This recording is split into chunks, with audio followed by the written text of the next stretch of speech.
All right, guys, Rooster here in Tennessee. This is a customer radio that was sent in. Now, well, you guys know, typically not that type of business where people send stuff in, repairs, mods, or whatever. But we're going to start doing some of these. You know, if people want to send them in, we can get them taken care of. Stryker 955 V2. Now, you can also do the 655s this way, and probably even do the 447s kind of this way too. But the main mods being done to it, it's going to be a final upgrade, AM regulator upgrade, and then it's going to have a mod done to it where you get some more average power out of it. Now, there's nothing wrong with these, just the way they are. They just don't do a ton of average power, and for a lot of people out there, that's pretty important. If you don't run a meter that reads average power, you'd never know the difference, really. Besides listening on the other end, of course, it's going to be a little bit stouter, doing a little bit more average power. But I like these 955 V2s. Again, it's just an option out there. It's not for everybody. Some people don't care, but for those that do, you want one to go, do the extra mile or whatever, it is an option. So this one's for Mr. Kenny. Mods haven't been done to it yet. Just took it out of the box. His posted note with all his information is on the bottom of it here. And we're going to do a before video and a after video. So hopefully get this thing. It'll be ready for him probably this week sometime.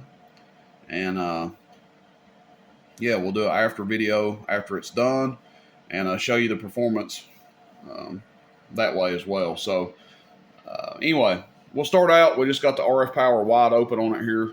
And we've got a 100-watt slug. Now, for the sake of records, it'll be 14.8 will be our voltage. Now on the front of the radio, we're showing 14.6.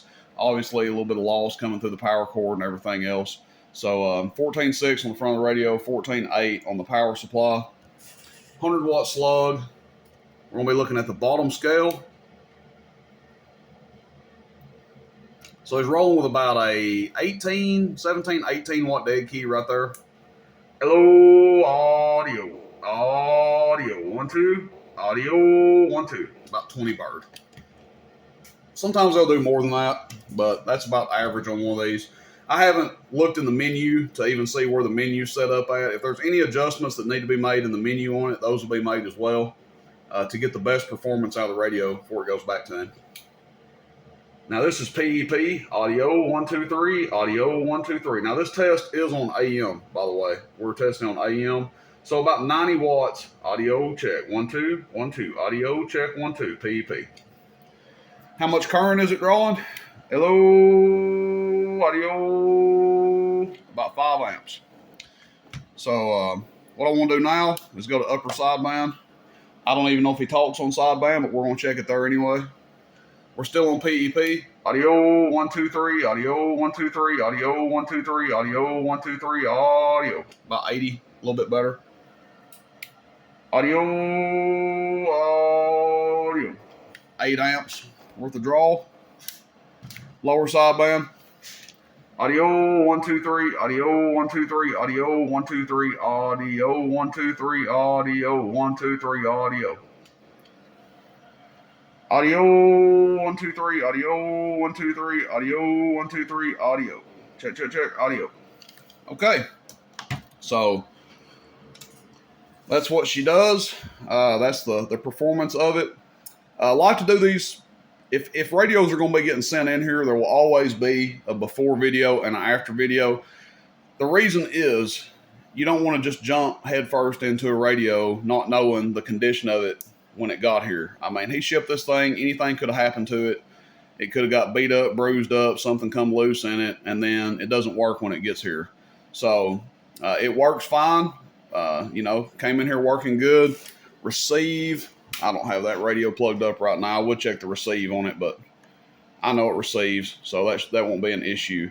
So what does that mean? That means we've got a good working radio here, and if something happens to it while it's in our possession, we'll be responsible for hooking him up with a new radio. Hopefully that never happens, but since he sent a fully working radio here, he'll get a fully working radio back with the mods. If we fail to deliver on that part, then he would obviously get a replacement radio if something happened to the radio while it was in our possession. But I don't see that happening. Just throwing that out there if that was something that ever came up.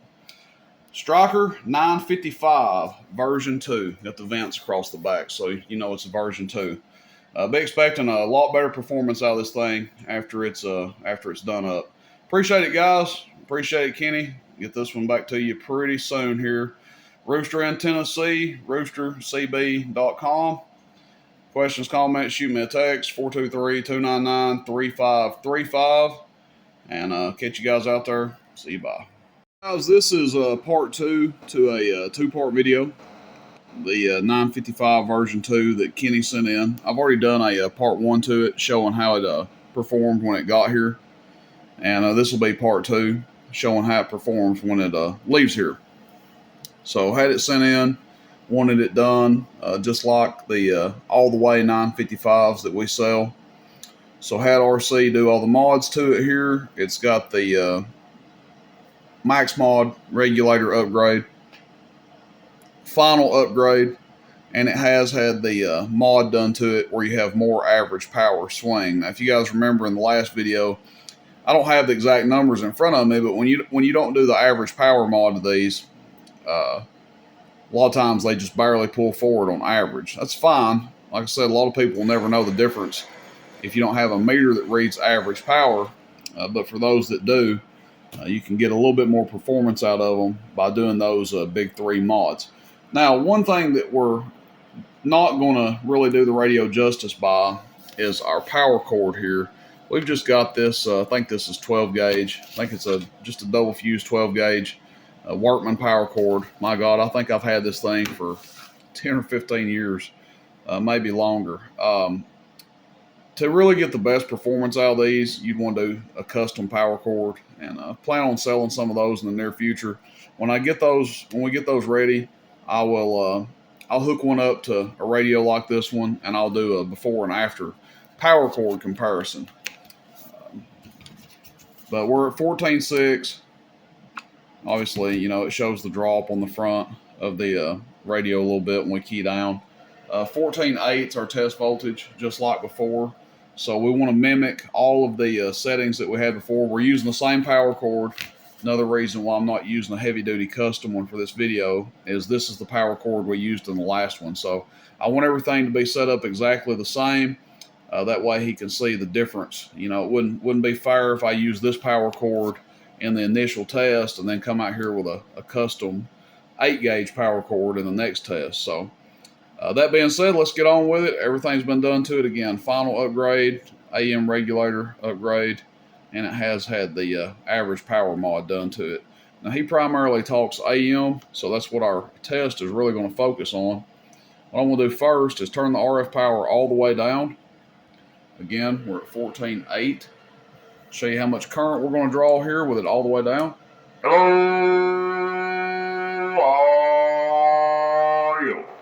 So, almost 5 amps. We're on PEP on our watt meter here, so 100 watt slug, bottom scale. Audio, audio, audio, audio, audio, audio, audio. And just burying the 100 watt slug. That is on PEP. This test is going to be on average. Very low dead key. Audio, audio, audio. Swinging to 20 watts average from 0. Now what I want to do now is go ahead and turn it up halfway. Audio. Bottom scale, 30 watts average. Hello, audio. From about 4 watts. Let's say 4 watts. Yeah, it'll be about 4 watts, I guess. 4 watts to 30. And then might as well go wide open here. Hello, audio. Audio. 10 watts to 40. Average. So you're getting a lot of average power output, a swing. Show you guys the current draw with it wide open. Audio. 7 amps. I don't remember what it drew before. I think it was around 4 or 5 maybe. But drawing 7 there with RF power wide open. And go ahead and pop this out. We'll put it back in when we go to sideband. It's not quite going to do on sideband what it does on AM. Let's put a 500 in just so we can get an idea of what it's actually doing, PEP. Turn the peak kit on. Middle scale. Audio, audio, audio, audio, audio, audio, 1, 2, audio, 1, 2, audio, check, check, check, audio, 1, 2, audio. About 115, 110, 115. Audio. Now, I'm not 100% sure how accurate the voltmeter is on the front of these radios, but if it is spot on, we're losing some voltage, and that's mainly going to be because of this power cord. I'm kind of excited to do one of the custom power cord videos and see how much it affects the reading on the front of the radio. Now, obviously, we're not dropping at the power supply, but by the time it runs around here, comes to the radio, you're seeing a little bit of drop there. So I expect the power, actually, with a custom power cord, when we do that video, I expect the power output to come up some too. But that's pretty good. Considerable amount of average power gained, double the average power, and a good bit of PEP gained as well on AM. Let's go to upper sideband. We can go ahead and take this out. We don't want to have a 500 watt slug in there for just testing sideband. Like I said, it's not quite going to do as much on sideband as it does on AM. RF power is wide open. Audio, audio, audio, audio, audio, audio, audio, audio, audio. Right at 100 watts PEP. Hello, audio, check 1, 2, 3, audio, check 1, 2, 3, audio. Lower sideband about the same. How much current does it draw wide open on sideband? 11 amps. Again, I don't remember how much it was drawing before. I'm going to try to combine these videos into one instead of doing this video and then a second video separate. I'm going to try to merge them into one video. That way you can watch the before and after right there together. You don't have to watch two separate videos. All right, guys, that's it. I think you'll be happy with this one. Let me know what you guys think. Same stuff can be done to a 655. Just a lot of people love the 955s. Even people that don't use sideband, they like the 955 better for whatever reason. So if you don't use sideband, don't waste the money on 955, guys. Get a 655. The 955 probably has a little bit higher resale value just because it has sideband on it. But if you're buying one to keep and you don't care about sideband, then 655 is going to do you just as good. And the same mods can be done to it. Nice running radio. I mean, some people are still stuck in the past dogging these V2s. I tell you, I heard the V2s and heard the V1s on the air, and I like the sound myself of the V2s better. So being able to do these mods to them, it makes them. A lot of people's concern was they didn't do the average power that the version 1s did, and with these mods, they seem to be doing, really well. Again, there's nothing wrong with just running one without these mods done to it. They'll be fine. I've sold dozens of them that way. Just some people want the extra. They want to do the absolute best it can, and if that's what you want, then of course that's an option you can pay for. Have these mods done. Definitely cheaper to buy one from me with the mods already done in the long run, rather than buy one somewhere else and then send it here to have the mods done. It's going to cost you a little bit more money that way. So one of the benefits of buying one from me, it saves you a considerable amount of money just to go ahead and buy it done up. And I do have some of these all the way 955s available at the time of this video. So I think I got a couple of them in stock. The all the way 955s. All right, guys, that's it. Kenny, hope you enjoy, man. Questions, comments, everybody shoot me a text, 423-299-3535. Check out the website, roostercb.com. And you can also shoot me an email at roostertn@roostercb.com. Everybody have a good one. See you, bye.